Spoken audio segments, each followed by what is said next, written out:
Hello, আসসালামু আলাইকুম। আপনি যে ড্রেসটা পরে আছেন তার ফেব্রিক্স কিভাবে তৈরি করা হয় তা আজকে আমরা দেখে নিব। সুতা থেকে ওয়ার্পিং শত শত সুতার কোণ একসাথে জড়িয়ে তৈরি করা হয় একটি বিম, যা এয়ারটাইট, সেক এবং স্টাইপ ফেব্রিক্সের জন্য প্রয়োজন। এই ওয়ার্পিং প্রসেসকে বলা হয় সেকশনাল ওয়ার্পিং প্রসেস। এই ওয়ার্পিং প্রসেসে সুতাগুলো আগেই ডাইং করা হয়। ডিরেক্ট ওয়ার্পিং, যা এক কালার বা সলিড ডাইট ফেব্রিক্সের জন্য প্রয়োজন, যেখানে স্পিনিং মিল থেকে সরাসরি গ্রে কালারের সুতাগুলো ও ডিরেক্ট ওয়ার্পিং এর মাধ্যমে কয়েকটি বিমে জড়ানো হয়।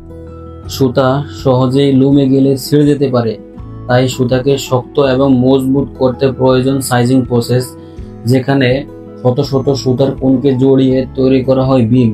তো কয়েকটি বিম একসাথে সাইজিং করা হয়, যা সুতা শক্ত এবং মজবুত করে।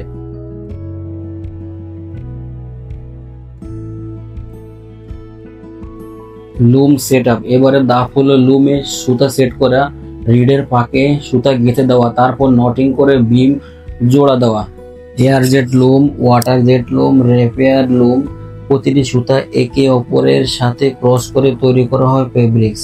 ফেব্রিক্সের design plain weave, twill weave, satin weave এবং ডবি উইভ, এভাবে তৈরি হয় আমাদের সলিড ডাইট, এয়ার ডাইট ফেব্রিক্স।